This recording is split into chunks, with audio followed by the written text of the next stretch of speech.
गांधी जी स्वतंत्रता की लड़ाई अहिंसा के माध्यम से लड़ना चाहते थे। नमक कानून तोड़ने का आंदोलन भी गांधी जी अहिंसात्मक ही चलाना चाहते थे। ये एक ऐसा प्रयोग था जिस पर सारी दुनिया की आंखें लगी थीं। परंतु उस समय देश में क्रांतिकारी दल अनेक हिंसात्मक कार्रवाइयां कर रहा था। गांधी जी ने वायसराय को पत्र लिखकर सूचना भी दे दी थी कि वो 12 मार्च 1930 को साबरमती आश्रम से दांडी के लिए प्रस्थान करेंगे। लेकिन वायसराय ने उन्हें सीधा साधा उत्तर दे दिया कि आप कानून हाथ में न लें। नमक कानून भंग होने से अशांति और अव्यवस्था फैल जाएगी और तब सरकार को कड़े कदम उठाने पड़ेंगे।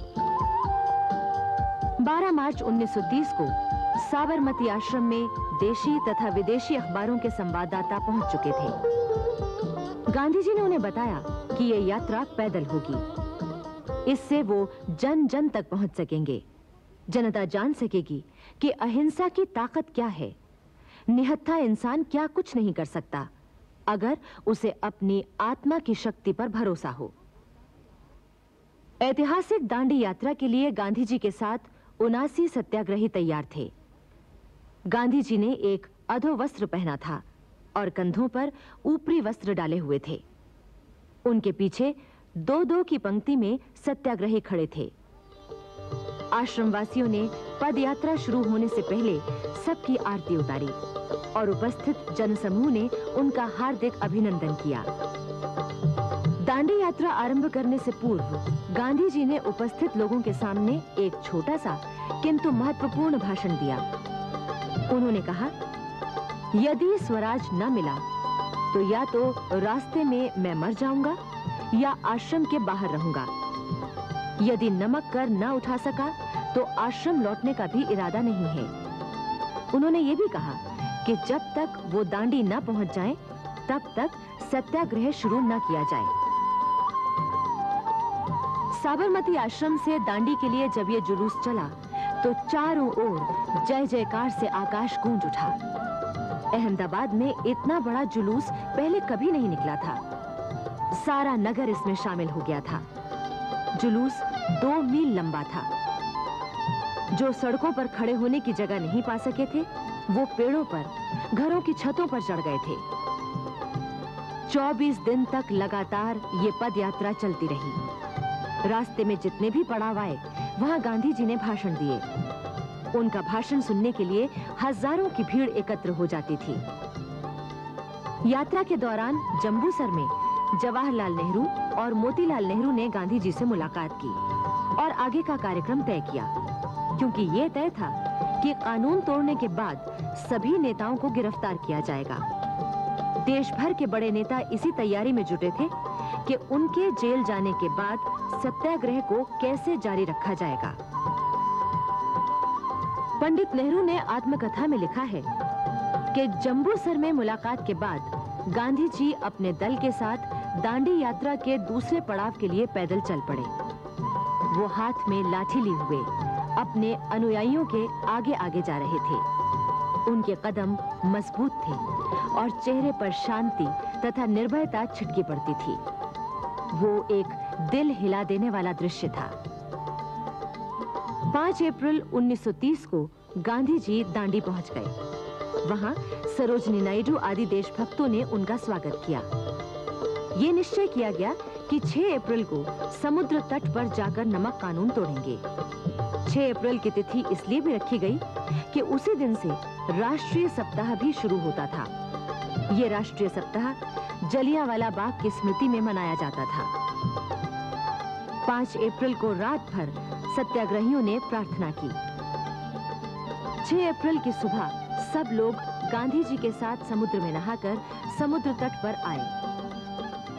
गांधी जी ने सागर की लहरों द्वारा छोड़ा हुआ नमक उठाया। इस प्रकार गांधी जी ने ब्रिटिश सरकार के उस कानून को तोड़ दिया जिसके अनुसार सरकारी ठेके के अलावा उठाया हुआ नमक रखना गैर कानूनी था। इसके बाद तो सभी लोग नमक लेने के लिए बढ़ चले। पुलिस वहां पहले से ही मौजूद थी। उसने तुरंत लोगों को गिरफ्तार करना शुरू कर दिया, किंतु गांधी जी को गिरफ्तार नहीं किया गया।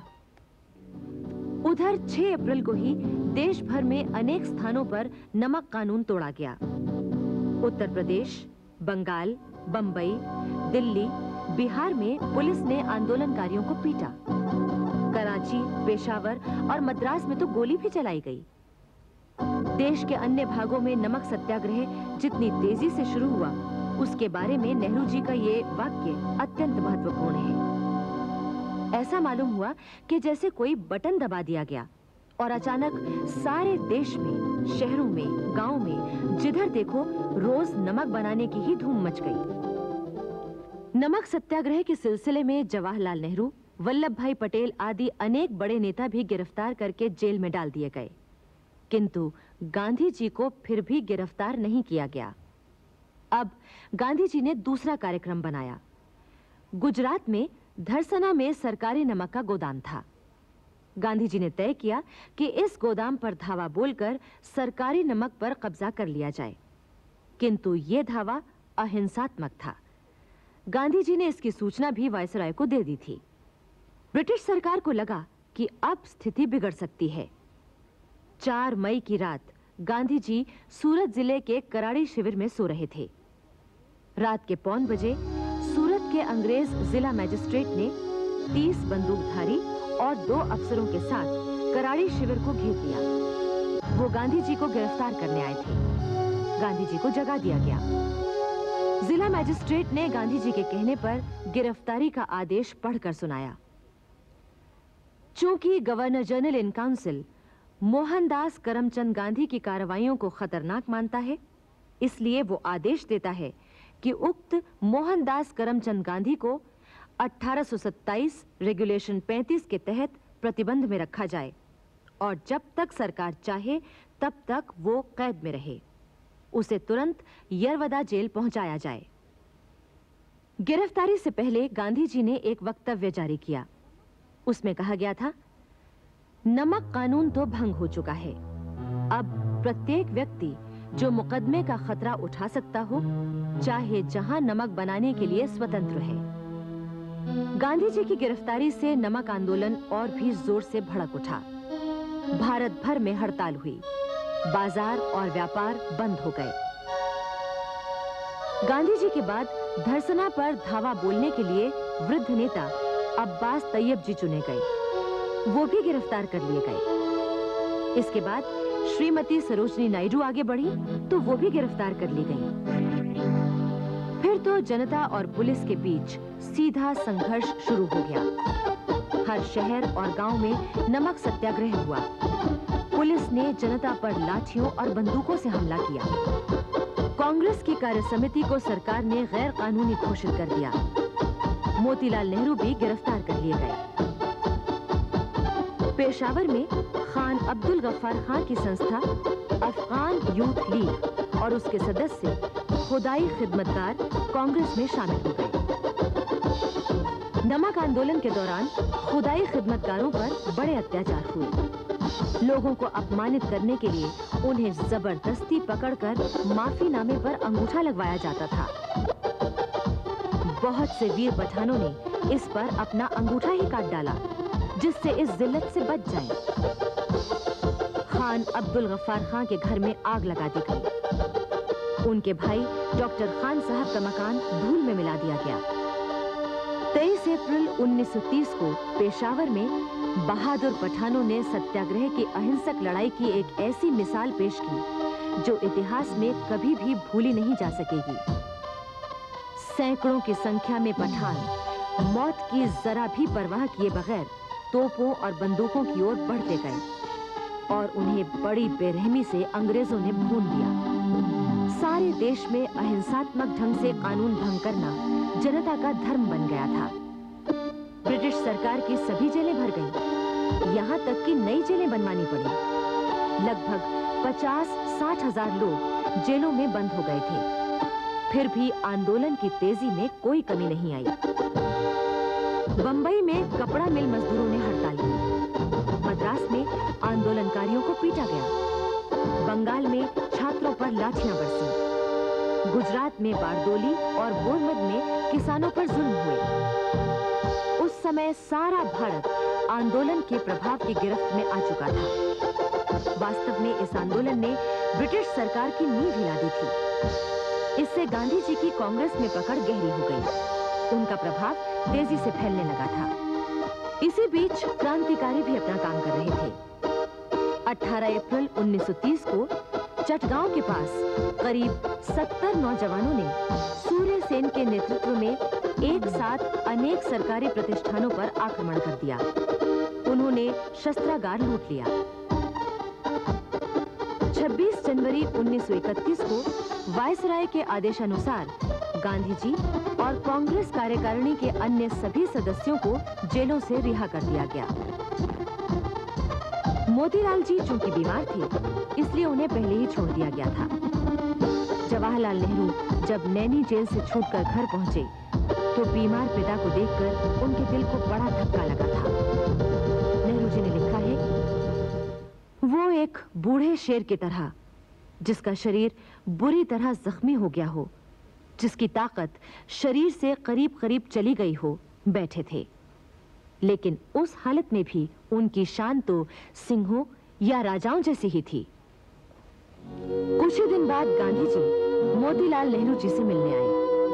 उस समय मोतीलाल जी ने कहा था, महात्मा जी, मैं जल्दी ही चला जाने वाला हूँ। स्वराज देखने के लिए जिंदा नहीं रहूंगा, लेकिन मैं जानता हूँ कि आपने स्वराज जीत लिया है और जल्दी ही वो आपके हाथ में आ जाएगा।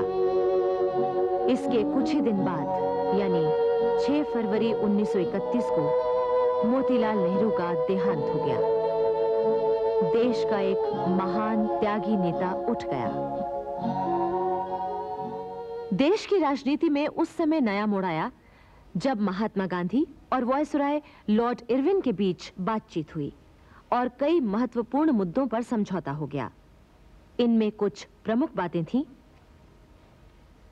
सविनय अवज्ञा आंदोलन वापस लेना, गोलमेज कॉन्फ्रेंस में वैधानिक सरकार की स्थापना पर विचार, शराब और विलायती कपड़ों की दुकानों पर धरना कानूनी हद के अंदर रहेगा, सविनय अवज्ञा आंदोलन के दौरान पकड़े गए लोग रिहा किए जाएंगे, उन पर से मुकदमे उठा लिए जाएंगे, जुर्माने माफ होंगे, गरीब लोग अपने उपयोग के लिए नमक बना सकेंगे आदि।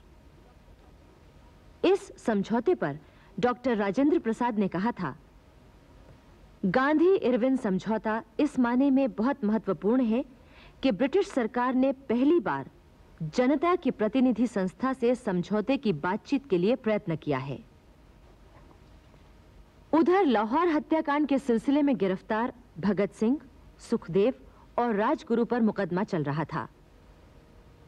इसके 2 दिन बाद, यानी 25 मार्च को कानपुर के प्रसिद्ध पत्रकार और हिंदू मुस्लिम एकता के अनन्य उपासक गणेश शंकर विद्यार्थी की हत्या का समाचार आया। इन दोनों समाचारों से कराची में वल्लभ भाई पटेल की अध्यक्षता में हो रहे कांग्रेस अधिवेशन में मातम छा गया था।